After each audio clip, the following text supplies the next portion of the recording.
Martina here, and in this episode we are going to talk about paper. There are three main things to consider when choosing your paper. The first is what type of paper you want and what is right for you. The second is the format of the paper. And finally, there is the paper grain and why that is important for your book.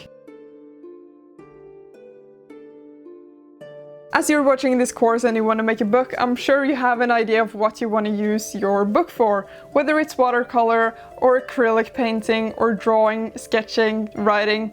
Whatever it is, you have to choose the right paper for you. For me personally, I really love to draw, paint, write, do everything in my sketchbooks. So I usually go for something like this. This is sketchbook paper, 150 GSM, so it's quite on the thicker side. 150 GSM just determines how thick the paper is.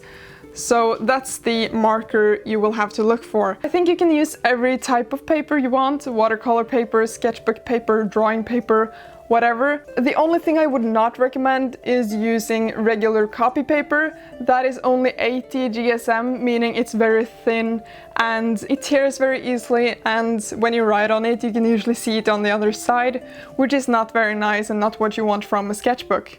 No matter what type of paper you choose, it's important that it is acid-free. Acidic paper will deteriorate over time, so choosing acid-free paper will make sure that it holds up better. I think it's a good thing to just try out some different types of paper before you buy a whole stack, so that you can make sure that it will work for the mediums you want to use in it.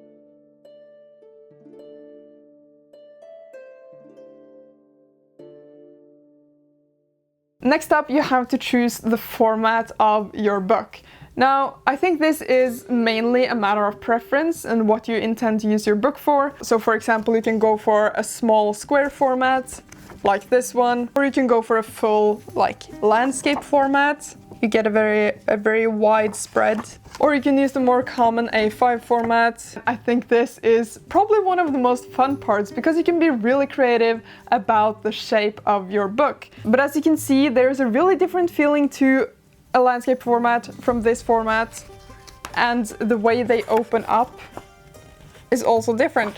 So again, I think you have to consider your needs, what you want to use your book for, and what your preferences are when choosing your format.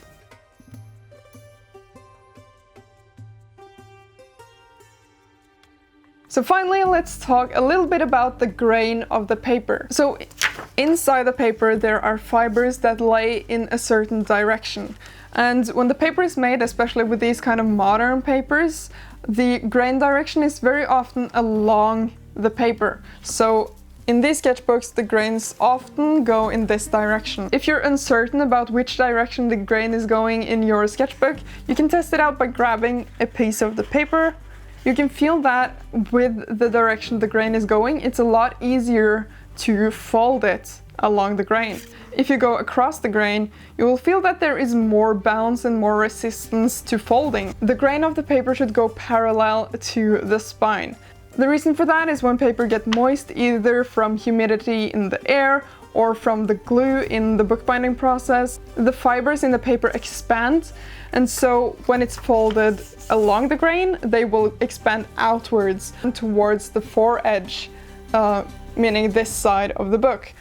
So if the paper is folded against the grain, then the paper will expand up and down, and that can cause the pages to warp and become a bit wavy and even tear a bit over time. If the paper gets wavy, the book might have problem closing together. You should keep in mind the grain direction when choosing your end pages as well. Just as a little side note to the topic of paper grain, with the books I have made that have stained paper, I have not had the same problem because the pages are already a bit wavy. And also with those books I usually make some kind of clasp or a buckle to close the book, so the problem of not being able to close it is not really an issue either. So the basic structure of a book consists of a text block, which is the main paper of the book that is either glued or sewn together.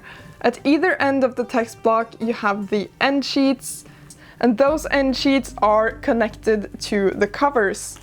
So if we look at this book, we can see that there is a sheet of colored paper attached to the text block as well as the cover of the book. Traditionally, end sheets were usually marbled paper. You've probably seen it because it has a very distinct look to it. With certain sewing methods and bookbinding methods, the end sheets are reinforced with fabric or more paper, thicker paper. What I like to use personally are these large sheets of cardstock. They are somewhere around 200 or 250 GSM. And finally, where do you find all this stuff? Unfortunately, I can't share a link with you because I buy my stuff locally. The sketchbooks I usually source from my local bookstores because they also sell some basic art supplies. If they don't have it there, I will go to an art store or a hobby store. They always have sketchbooks and watercolor books. The end paper too I also buy at the local bookstore. If they don't have it there, I will go to Staples or some office supply stores because they usually have some thicker cardstock that is used to make signs and stuff, and that can work as well. So finally, just to summarize, get a type of paper to suit your needs, whether that is watercolor paper, drawing paper, sketching paper, whatever.